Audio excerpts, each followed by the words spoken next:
The Return of the Bunny Man. 7 Bloody Nights. Based on real stories. The Fear Podcast. The makeshift studio in the basement of Lucas's house was lit only by the bluish light of the monitors and the red in-the-air lamps hanging on the walls covered in soundproofing. 5 young, eager faces crowded around the microphones, their excited voices filling the small space as the latest episode of the Real Nightmares podcast came to an end. Megan, the group's meticulous researcher, adjusted her thick-rimmed glasses and leaned into the microphone. Next week we'll begin our special series on the events of Clifton, the infamous Bunny Man case that terrorized Virginia exactly 10 years ago.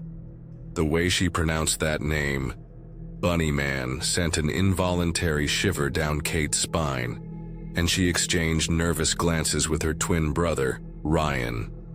David, the main presenter with his deep announcer voice, took charge with practiced ease.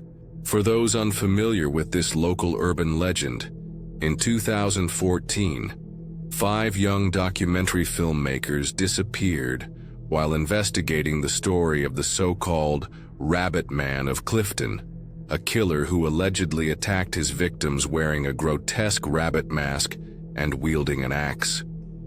What David didn't mention, what neither of them dared discuss off the air, was how the case remained inexplicably open, how no body had ever been found, and how the only evidence was disturbing snippets of video that showed something that defied rational explanation. Jake, the ever-skeptical sound engineer, swiveled in his chair and held up a crumpled cardboard box. And it looks like we have a very dedicated fan. This package arrived today with no return address, specifically addressed to our podcast. The group watched curiously as Jake carefully opened the box, removing an object wrapped in faded fabric that gave off the unmistakable odor of mustiness and age. "It looks like a book," he murmured as he unwrapped the protective layers, revealing a darkened leather-bound journal, its pages yellowed and curled with age. Lucas turned on the camera to capture the moment for his online followers. "Who do you think that belongs to?" he asked, focusing on the diary as Megan carefully opened it. Silence fell over the group as she turned the first page and read the handwritten name in the corner. Property of Noah Caldwell. The air in the basement suddenly felt thicker, almost suffocating. Noah Caldwell, one of the 5 missing from Clifton, the one who operated the camera whose last live broadcast had captured the horror that no one could fully explain. "This can't be real," Kate whispered, but her voice betrayed the doubt. Everyone felt as Megan flipped through pages covered in frantic handwriting and disturbing drawings. In the last entry, dated the day of the disappearance, fragmented sentences leapt from the page. "He is not human. The eyes, the axe, the bridge. He knows our names." When Megan finished reading the passage aloud, the studio lights flickered violently, plunging the basement into momentary darkness. In the brief moment before the lights returned, none of them noticed the elongated silhouette with pointy ears that appeared for a second on the webcam screen, watching them silently across the digital abyss, its black pupils taking in every detail of their unsuspecting faces. 3 hours away, in a tiny apartment in Norfolk, Cassandra Lewis woke up screaming, her thin body drenched in cold sweat that seemed to freeze against her skin. The same nightmare, as vivid as the first night after his escape from Clifton. She could smell the damp earth, hear the metallic scrape of the axe against the concrete of the bridge, see those empty eyes in the rabbit mask that wasn't exactly a mask.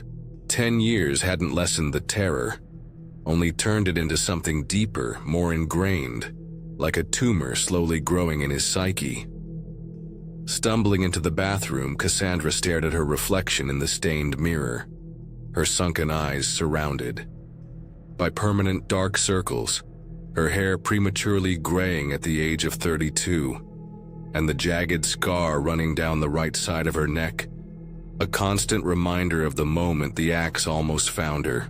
Official reports listed her as a person of interest in the disappearance of her 5 friends, a suspicion that was never formally brought forward, but which destroyed any chance of a normal life.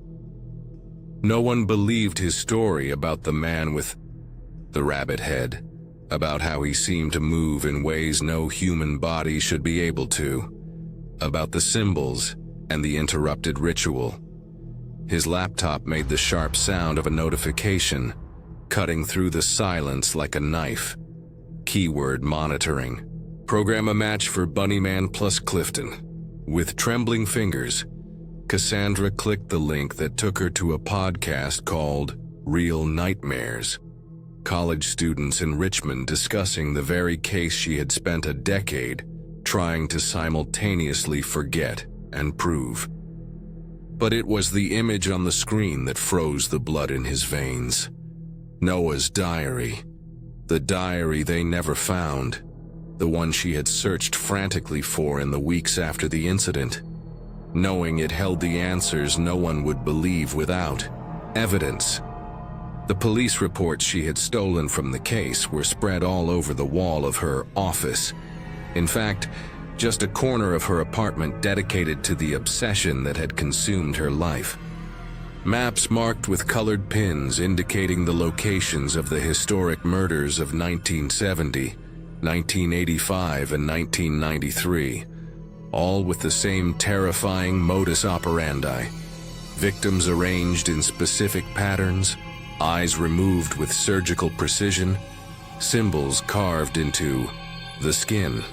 As a criminal investigator specializing in serial killers, she had studied every detail of the patterns that authorities refused to officially connect. I knew it was no coincidence that these events happened in cycles, and that 10 years had passed since Clifton. The pale full moon illuminated the apartment as Cassandra threw clothes into a backpack, loaded her gun, kept illegally since her license had been revoked due to psychological concerns, and downloaded the address of the podcast studio. In the darkest corner of the room, barely noticeable in the dim light, were the marks she had scrawled on the walls during her most extreme episodes, trying to recreate the symbols she had seen under the bridge that night. The same symbols that subtly appeared in the victim's old autopsy reports from 1970, 1985, and 1993. Symbols that seemed to represent eyes peering through impenetrable darkness. As he closed the door, he didn't notice how these marks seemed to glow faintly in the darkness, as if they were absorbing the moonlight instead of reflecting it.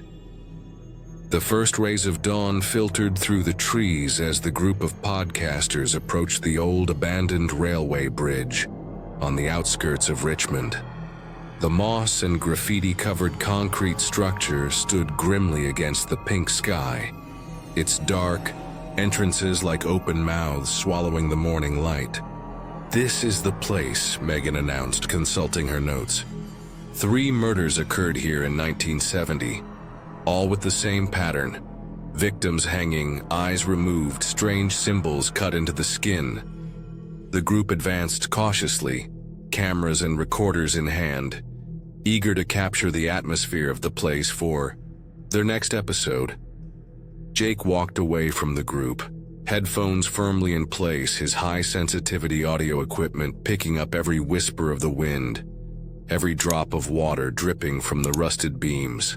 "I'll circle the structure to pick up ambient audio," he reported over the walkie-talkie. "I want to catch that incredible reverberation that's happening under the main arch." No one challenged his decision. Jake was known for his almost obsessive dedication to sound quality, often spending hours in isolation to capture what he called the true voice of haunted places. The group continued exploring the exterior of the bridge, unaware that this would be the last time they would see their friend alive. 3 hours later, with the sun now high in the sky, panic began to set in. Jake didn't respond to calls, his walkie-talkie emitting only static interspersed with strange metallic noises that David insisted were just interference. The frantic search ended abruptly when Ryan, rounding a support column, let out a scream that reverberated throughout the entire structure. There, hanging from thin, barely visible wires, was Jake, his body suspended in an unnatural position, arms outstretched like broken wings, legs bent at impossible angles. His eyes had been removed with clinical precision, leaving empty sockets that seemed to stare accusingly at his horrified friends. Small symbols, similar to ancient runes, had been meticulously cut into his exposed chest, still dripping blood that formed a precise circular pattern on the concrete below. The ensuing chaos, sirens, yellow police tape, flashing forensic cameras, seemed to occur in a different dimension to the four shocked friends, sitting in the back of an ambulance wrapped in thermal blankets despite the morning heat. They barely registered the detective's repetitive questions. It was at that moment that Cassandra arrived, her private investigator badge granting her access to the crime scene. His expert eyes immediately identified the pattern, the exact position of the body, the precise symbols, the arrangement of the blood, all replicating with chilling perfection the first documented murder of 1970. Details that had never been released to the public. "You are using the diary," Cassandra declared, approaching the traumatized group, her voice more an accusation than a question.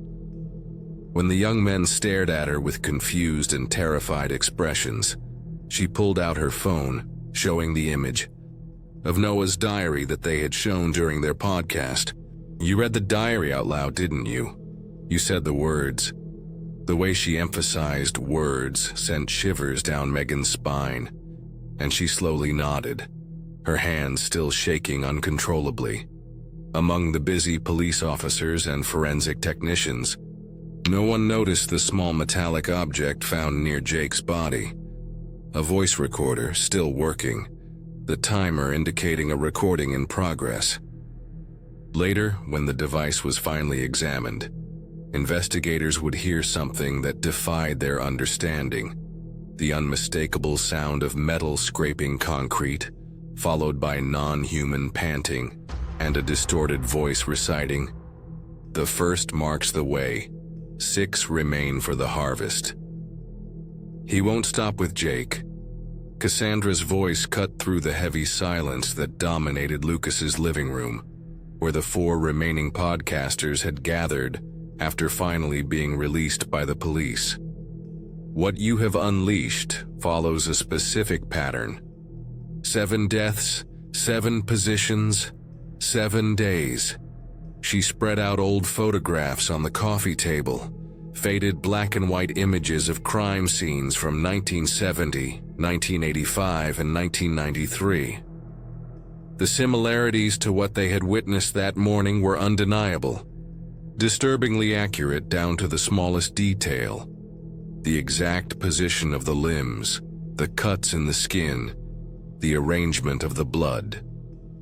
Megan, still pale but with growing determination in her eyes, compared the photographs with pages scanned from Noah's diary on her laptop. "The symbols are identical," she murmured, pointing to specific markings. "And look at this." Noah drew a map of Richmond with 7 locations marked, including the bridge where Jake went. His voice trailed off before he could complete the sentence. David placed a comforting hand on his shoulder, but his own eyes betrayed the terror they all felt. "Who are you exactly?" Ryan asked Cassandra sharply, his hostility just a thin layer over the deep fear. "You show up out of nowhere after our Friend is murdered, with a private investigator badge and a folder full of murder photos. How do we know you're not responsible?"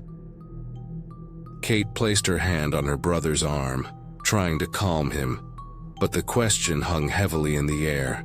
Cassandra showed no surprise or offense. She clearly expected the distrust. With deliberately slow movements, Cassandra pulled down the collar of her shirt, revealing the jagged scar running down her neck. "I was there, in Clifton, 10 years ago. The sixth member of the group who never appeared in the official reports because no one wanted to believe the sole survivor." As she spoke, Cassandra opened her own file, revealing newspaper articles with headlines that sent shivers through young people. "Delusional woman claims rabbit man murdered friends. Suspect in Clifton disappearances admitted for psychiatric evaluation. I spent 3 months in an institution before they released me. Since then, I've been tracking the pattern, hoping, knowing it would happen again." As the night wore on, Megan retreated to a corner, delving into the scanned pages of Cassandra's diary and files, looking for connections others might have missed. It was after midnight when she finally noticed something. A pattern not in the deaths themselves, but in the victims.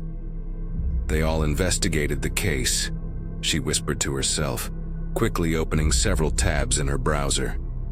All of the victims, from 1970, 1985, and 1993, were actively researching the previous disappearances or the history of the original psychiatric patient. His phone buzzed with a text message from an unknown number. When she opened it, her blood ran cold. A single image of her own apartment door, seen from outside, with a small white chalk mark shaped like a rabbit's ear on the top frame. In her intense concentration, Megan did not hear the faint metallic creak coming from the hallway outside her apartment, nor did she notice the elongated shadow that glided beneath her door, a shadow whose impossible shape suggested pointed ears that moved gently as if sniffing the air. The dawn light revealed a scene that made even the most experienced investigators recoil in horror.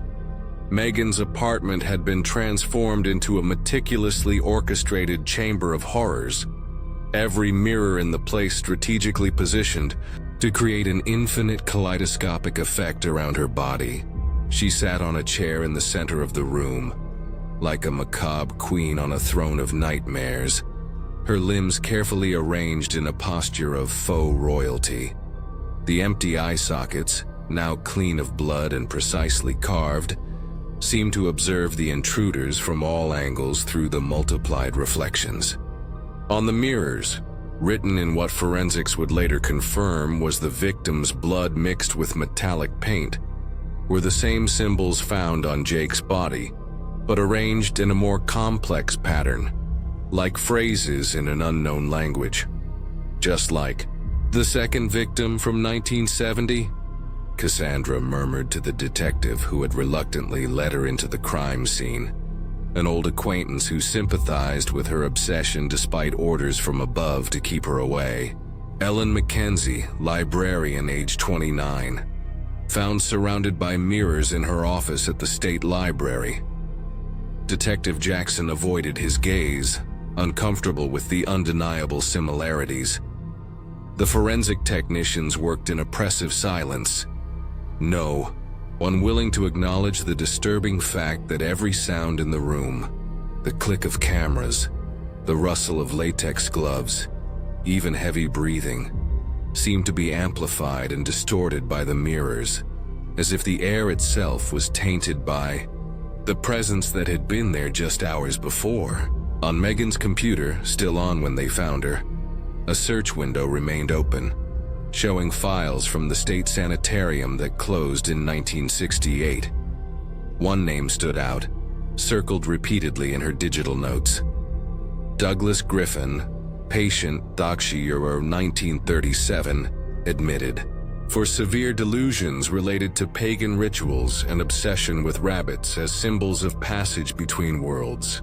In Megan's handwritten notes, highlighted phrases jumped off the page.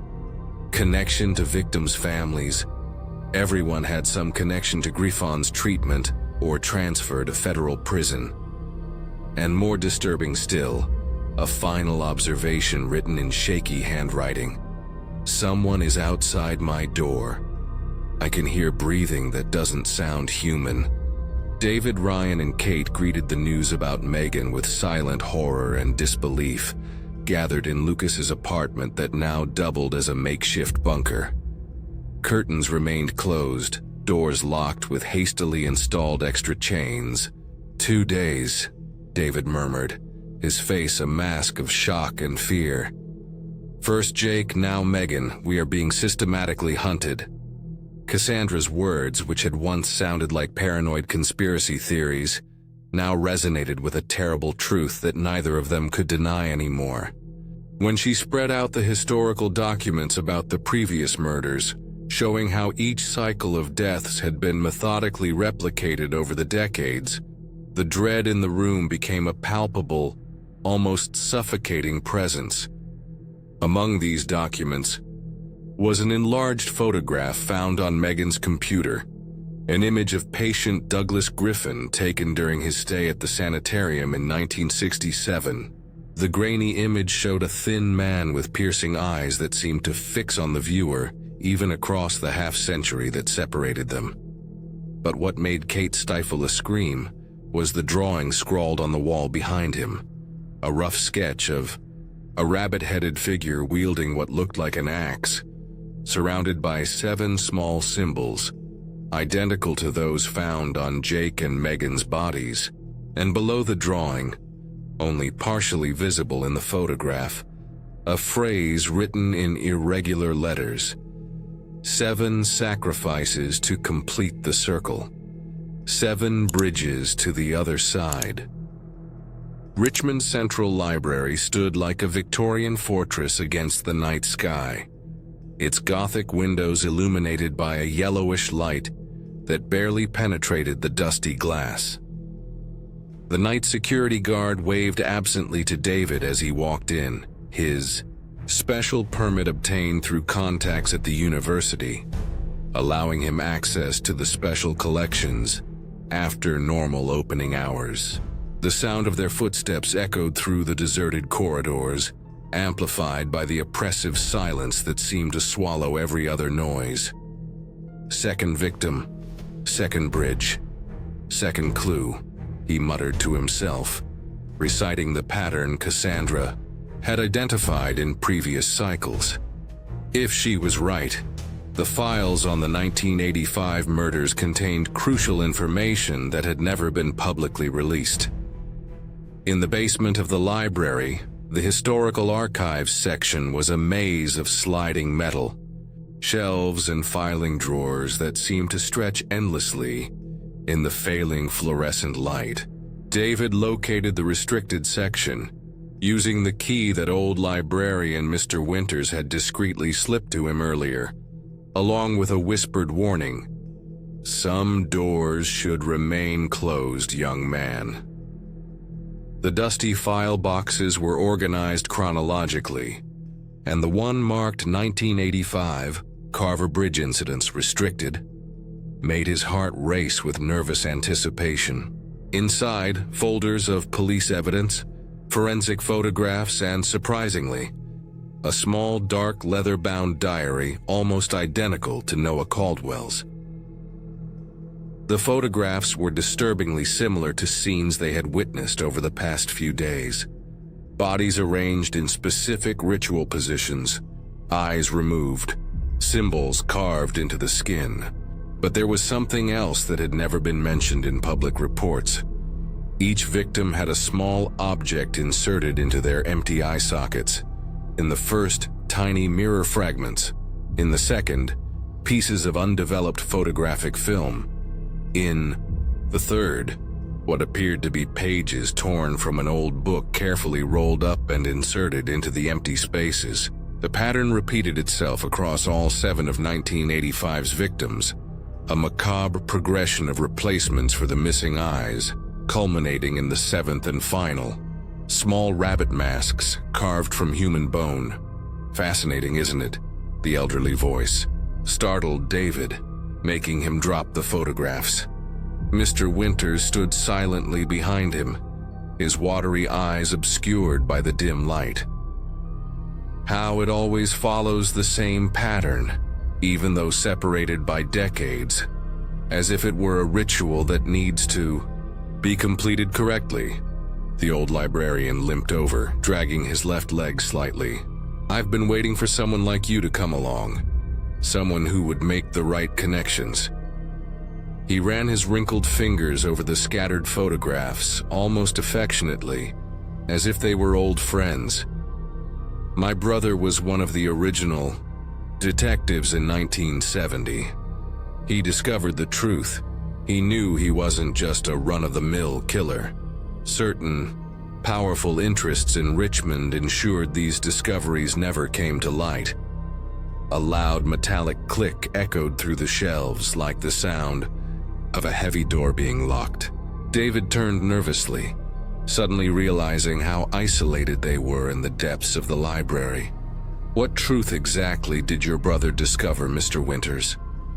His voice betrayed his growing anxiety as he fought the instinct to retreat away from the old man, whose behavior seemed increasingly disturbing. The fluorescent lights flickered, momentarily plunging the file into darkness before returning, dimmer than before.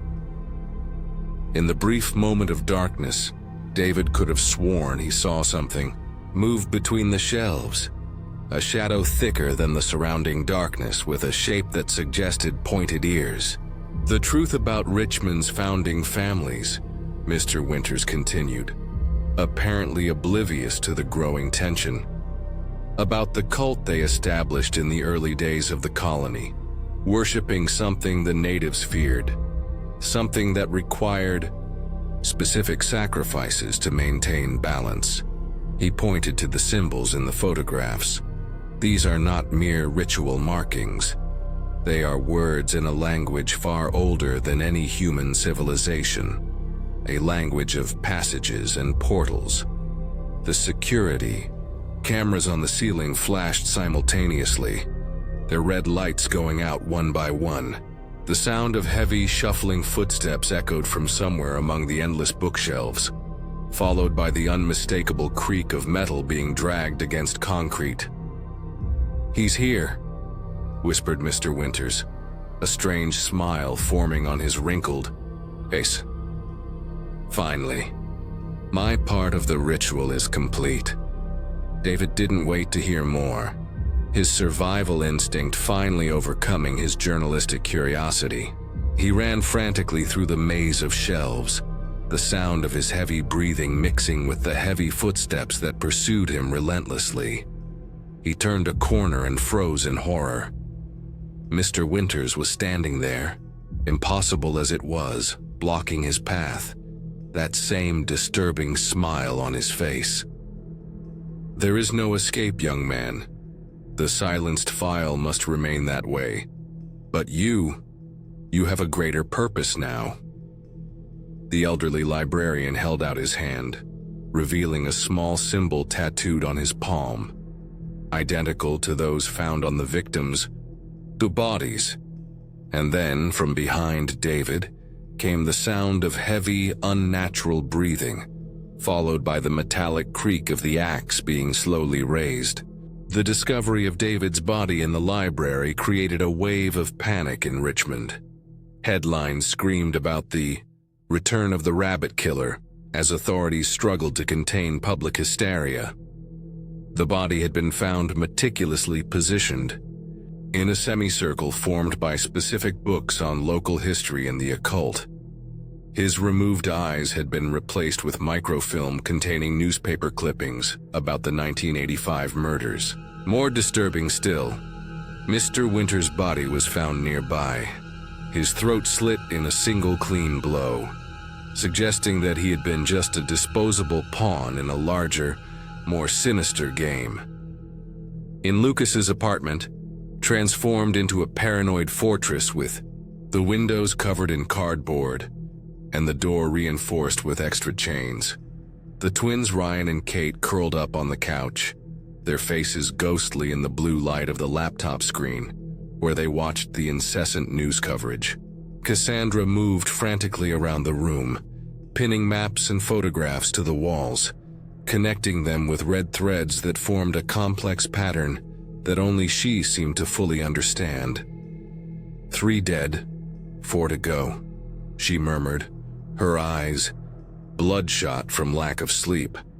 He's following the exact pattern of 1970, 1985, and 1993, which means we know where he'll strike next. The Orpheum Theater, Lucas declared, looking up from his own laptop where he had finally deciphered Megan's encrypted notes. That's where they found the 4th and 5th bodies in 1993, 2 actors from the local company. The theater is on one of the 7 bridges mentioned in the diary.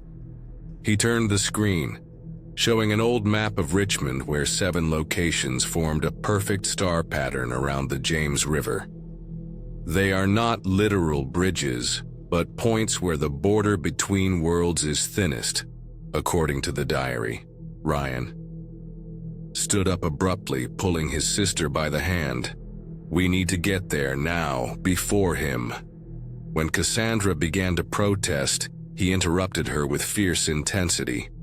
You don't understand. Our parents were part of the theater company in 1993. They left town right after the murders. Never talked about it, but we always had these strange photographs in the attic. Pictures of the theater with those same symbols painted on the stage. Kate nodded silently, her eyes reflecting the same determined terror. And there's more, she added, her voice just a whisper. We found an old axe hidden in a locked box. We thought it was just a theatrical prop, but now... The Orpheum Theater stood like an ornate ghost against the night sky, its Art Deco facade worn down by decades of neglect. Officially abandoned in 1997 after a mysterious fire, the site had become a decaying landmark in historic downtown Richmond, protected by preservationists, but shunned by locals who whispered about strange nighttime sounds and unexplained lights seen through broken windows. The twins had insisted on going alone. He'll be waiting for a group, we need to surprise him, leaving Cassandra and Lucas reluctantly behind with the promise of live streaming their entire exploration via a secure video connection. The broadcast began with Ryan and Kate using a side entrance known only to those familiar with the theater's history. The image flickered as they navigated the dark hallways, lit only by Ryan's flashlight and the occasional ghostly emergency exit light that still worked, powered by some partially intact electrical system. We're backstage now, Kate whispered into the cell phone camera. This was where the bodies were found in 1993, positioned as... She stopped abruptly as the flashlight light revealed a huge painting on the back wall of the stage. A macabre depiction of a rabbit-headed figure wielding an axe, surrounded by 7 human forms prostrate in worship. The painting looked fresh, the paint still shiny in the light. We need to get out of here. Now. Ryan's voice shook for the first time, but it was too late. A metallic creak echoed through the perfect acoustics of the abandoned theater, amplified, as if the building itself were an instrument designed for that specific sound. The flashlight's light briefly caught movement in the upper box. A tall, slender figure, motionless as a statue, watching them with a grotesquely disproportionate head. Then the theater's lights all came on simultaneously, an impossible spectacle of electricity in a building that had supposedly been disconnected for decades. On the main stage, 2 chairs had been arranged in positions identical to the 1993 forensic photographs. Hanging above them, thin ropes swung gently, as if patiently waiting for their actors. The last image on the broadcast, before it faded to static, was of Ryan pulling his sister back as something moved toward them. Not coming down the stairs or walking down the hallway, but gliding along the walls like a shadow that had suddenly taken on mass and three-dimensional shape. The theater was surrounded by police cars, their blue and red lights spinning in a hypnotic rhythm that cast distorted shadows on the Art Deco facade. Cassandra pushed her way through the police cordon, her old badge and the fierce determination in her eyes ensuring her passage where logical arguments would fail. Lucas followed close behind, his face pale as porcelain, wide eyes fixed on the entrance to the theater where paramedics were slowly removing two stretchers covered with white sheets that were already beginning to stain with the wet red that spread from the inside to the outside. The Orpheum's once majestic interior was now desecrated in ways that defied rational understanding. On the main stage, illuminated by makeshift forensic police spotlights, the bodies of Ryan and Kate had been arranged like grotesque marionettes, suspended from nearly invisible wires that stretched to the backstage pulley system, their limbs positioned in a macabre dance frozen in time. The eyes, as expected, had been removed with the same surgical precision as in the previous murders, but with an added touch of horror. Small black and white photographs of the 1993 victims had been carefully inserted into the empty sockets, facing outward, as if the previous victims were witnessing this new tragedy through the twins' faces. "Just like 1993, muttered Detective Jackson, now reluctantly accepting Cassandra's help after 4 deaths that followed with unsettling precision the pattern she had predicted. Except for this. He pointed to the stage floor where an intricate pattern had been drawn in not yet quite dry blood. 7 circles interconnected by lines that formed a perfect representation of the star map of Richmond that Lucas had identified. 5 of the circles were filled completely with blood. 2 remained empty, waiting. Back at Lucas's apartment, now under reluctant police protection, Cassandra spread out all the files, photographs, and notes on a large makeshift board. "It's all connected in ways we didn't initially realize," she explained, drawing lines between seemingly unrelated documents. "It's not just the locations that follow a pattern, it's the victims. They all have some connection to the original investigations or the families involved." She pointed to a graduation photograph. Jake's father briefly worked as a security guard at the sanitarium where Douglas Griffin was admitted. Megan's grandmother was a nurse there. David was researching Richmond's founding families for his thesis. Lucas watched with growing horror as the connections formed. And the twins. They mentioned that their parents worked in theater in 1993.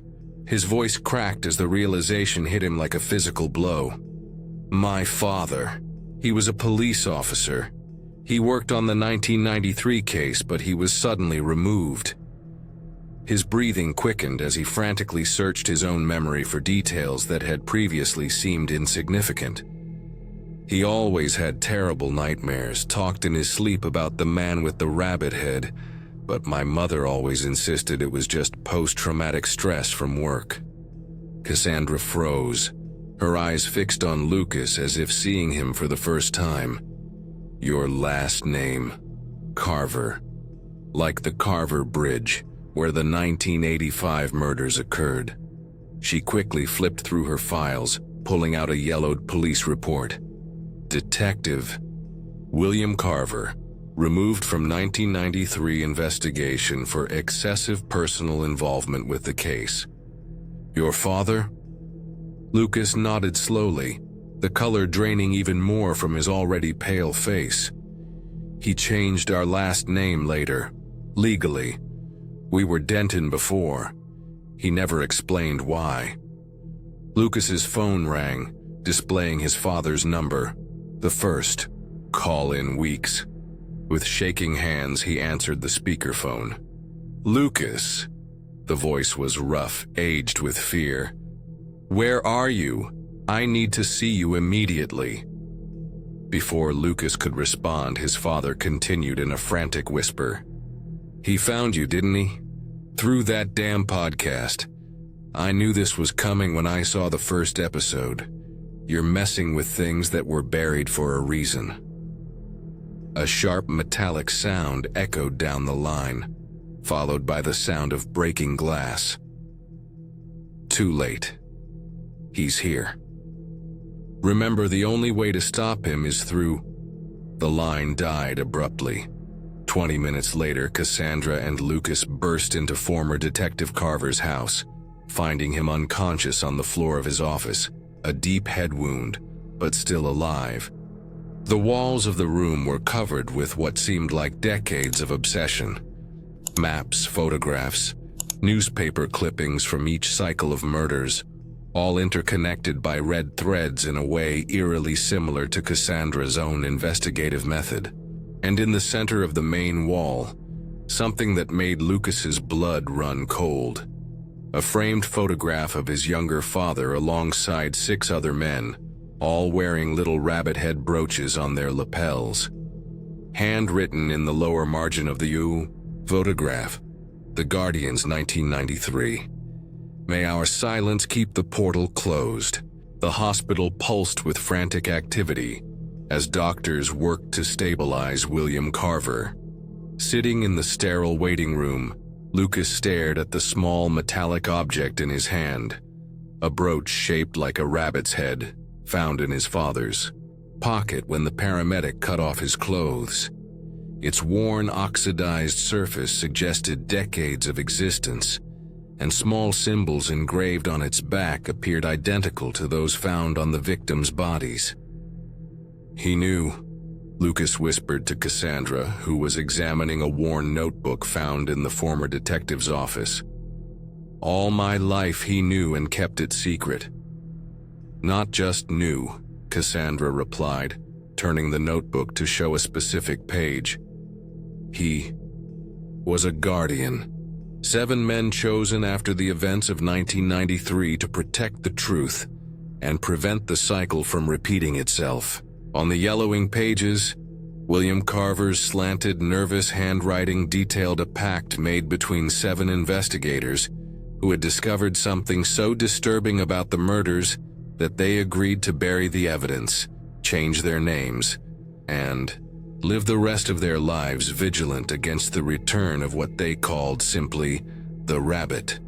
According to this, they managed to break the cycle in 1993 before the 7th murder. Apparently this closed the portal temporarily, but they knew it would eventually return. As the night progressed with no change in William's condition, Cassandra continued deciphering the coded notes in the notebook, with Lucas providing occasional context for fragmented memories from her childhood. Strange rituals her father performed. On certain nights, areas of the house that were strictly off-limits. The paranoid fear of rabbits that the entire family shared without question. He repeatedly mentions one property, Cassandra noted, pointing to recurring references to a pike farm. It seems to be where they kept the original evidence and something he calls the anchor. "The old farm on the edge of town," Lucas murmured, a distant memory emerging. "He took me there when I was a child, but I was never allowed in the main house. I stayed with Mr. Mitchell, one of the other keepers, in the barn." His eyes widened with sudden realization. "It's one of the points on the star map, isn't it? One of the 7 portals." Cassandra nodded gravely, already collecting her belongings. There was no time to waste. The pattern indicated that the 6th death would occur very soon, and for the first time, they had a chance to beat the killer. Pike Farm stood like a black ink blot against the night sky. Its decrepit Victorian structure seeming to absorb the light of the full moon rather than reflect it. Cassandra's car rolled down the dirt path, headlights briefly illuminating weathered symbols carved into the trees that lined the road. The same symbols found in the diaries, on the bodies, in every aspect of this generational conspiracy. The main house stood in sepulchral silence, its windows broken like empty eyes watching the intruders.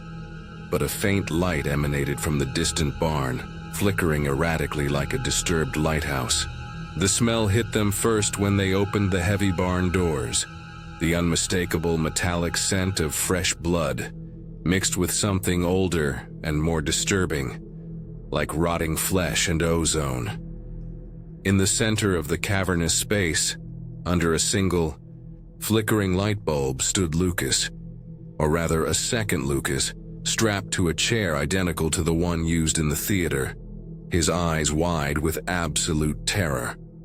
Faced with this impossible doppelganger, the real Lucas froze, his brain struggling to process the surreal scene. "Who? What?" he stuttered, as Cassandra drew her gun, pointing it alternately between the two identical men. "It's not real," the tied-up Lucas screamed desperately. "It takes the form of one you trust." Before he could continue, an elongated shadow stood out from the darkness behind him, flowing like black smoke before solidifying into the now familiar figure. Tall, slender, with the grotesque rabbit head that was not a mask, but something worse. An impossible fusion of human and hair anatomy. Pitch black eyes reflecting the light in tiny white dots that looked like distant stars. In one hand he held the ancient axe, its blade glinting with an unnatural glow that didn't match the dim lighting of the barn. The walls around them were a testament to decades of obsession, every inch covered with photographs, newspaper clippings, and diagrams detailing cycles of murders in 1970, 1985, 1993, and now 2024. Rabbit masks in various stages of deterioration hung from the ceiling like macabre trophies, some looking ancient, made from materials that predated European colonization. At the center of it all, painted on the floor in red paint that seemed to subtly pulse with its own light, was the same star pattern as in the theater, but here 6 of the 7 circles were filled. Only one remained empty, waiting. "He's not real," Cassandra whispered, her gun now firmly trained on the Lucas at her side. "It's him. It's always been him." The revelation fell like an avalanche. The patterns that never made complete sense. The ease with which the group was found. How the killer always seemed to know exactly where to look. In a fluid and desperate movement, she fired 3 times at Lucas beside her, who moved with inhuman speed, dodging the bullets as if he could predict their trajectories. His face, the face she had believed was Lucas's for days, rippled like disturbed water, features melting and reforming into a grotesquely wide smile that no human face could contain. "Clever, Cassandra." The creature spoke in Lucas's voice but distorted, as if several voices were speaking in unison. But too late. The ritual is almost complete.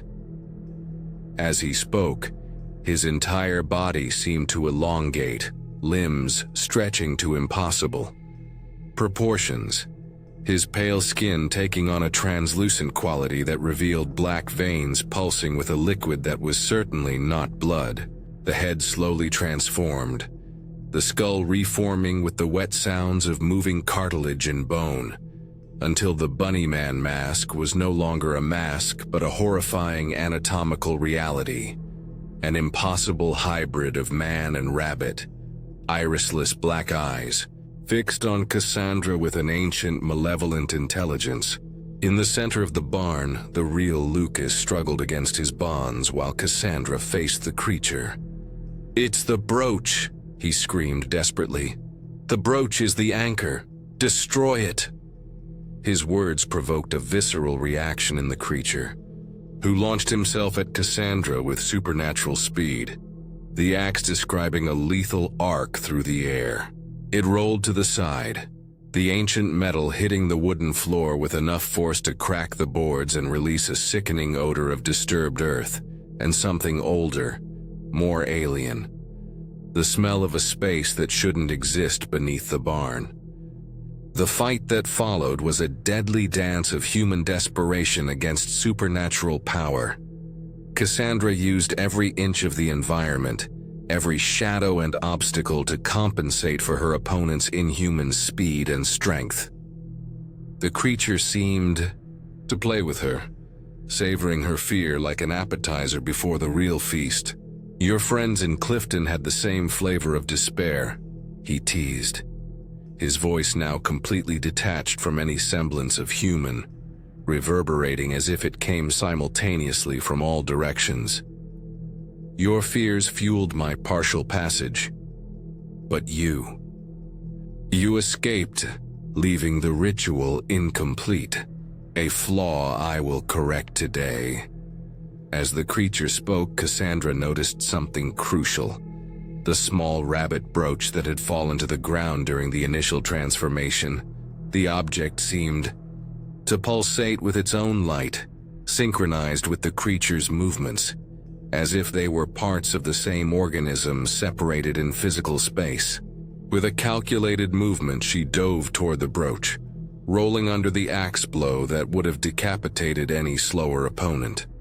His fingers closed around the cold metal that burned his skin like dry ice, sending waves of excruciating pain up his arm.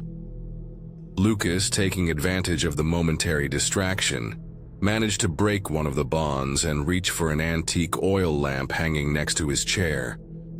With a desperate movement, he threw her to the floor next to Cassandra, scattering lampante oil across the aged wooden floor.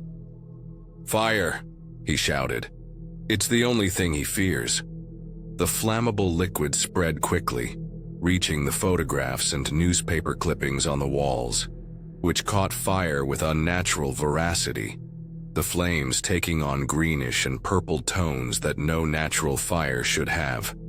The creature emitted a sound that transcended the concept of a scream, an acoustic distortion that made Cassandra's ears bleed and glass shatter. The fire spread rapidly throughout the barn, momentarily revealing through the strange flames what appeared to be a complex pattern carved into the very ground beneath the building, an ancient symbol that extended far beyond the physical limits of the structure, as if the entire farm grounds were part of an immense ritual diagram whose full meaning was beyond human comprehension. At the desperate climax of the battle, Cassandra threw the brooch directly into the most intense flames. The reaction was instantaneous and cataclysmic. The ancient metal did not melt, but seemed to implode, momentarily creating a vacuum vortex that absorbed the surrounding flames before expelling a wave of energy that knocked both Cassandra and Lucas down. The creature writhed in seemingly genuine agony, its elongated body twisting into impossible shapes, the rabbit-like head opening at angles that defied Euclidean geometry to briefly reveal an abyss of teeth and eyes and pulsing darkness, as if the outer form were merely a shell containing something infinitely larger and more complex. With one last effort, Cassandra dragged herself to Lucas, cutting his remaining bonds as the barn collapsed around them. Together they stumbled to the safety of the cold night, watching from a safe distance as the entire structure was consumed by flames that had now returned to normal colors, as if any supernatural elements were being purified by the fire. Of the creature, there was no sign, only the distant echo of an agonized scream that gradually turned into something akin to distant laughter, fading into the darkness. 3 months later, Cassandra watched the Seattle cityscape from her hotel window, the scar on her neck now accompanied by new burn marks that extended down her right arm. The television hummed in the background, a local news report reporting the disturbing disappearance of a group of college students who had started a podcast about urban legends. The pattern was painfully familiar.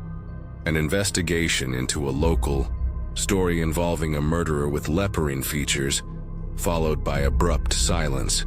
Cassandra turned off the TV with shaking hands, her gaze falling to the table where a newly delivered package awaited her attention. With almost reverent caution, she opened the simple packaging, already knowing what she would find. The diary was identical to Noah Caldwell's, but the pages were filled with Luke's handwriting, meticulous details of everything they had discovered, connected with theories that stretched centuries into the past, all the way back to the first. European settlements that had disturbed something ancient that the natives had kept dormant through specific rituals. The last entry, dated just a week earlier, ended with words that sent shivers down Cassandra's spine. I found another brooch in Richmond, identical to the one we destroyed. There are more of them spread across the country. The creature wasn't bonded to the brooch. The brooch was bonded to the creature. We didn't kill it. We just freed it from its anchor. And now it could be anywhere. It could be anyone. Attached to the last page is a black and white photograph from 1967.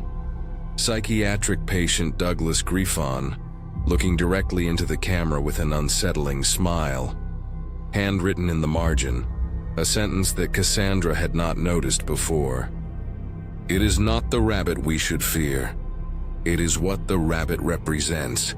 The ability to move between worlds, to change forms, to exist in multiple places simultaneously. It is not a killer. It is a walking evil. In her Seattle hotel room, Cassandra locked the doors and closed the curtains. In the hallway outside, heavy footsteps slowly approached his door, accompanied by the unmistakable sound of metal scraping against the carpet. And beneath the door, imperceptibly, an elongated shadow with pointy ears began to seep, like black smoke flowing against the natural current of air, seeking a new form, a new host, a new cycle to begin. The clock wakes up at 3:33 a.m. It was still. Cassandra looks around and breathes a sigh of relief and goes back to sleep. Bunny Man is gone, or not.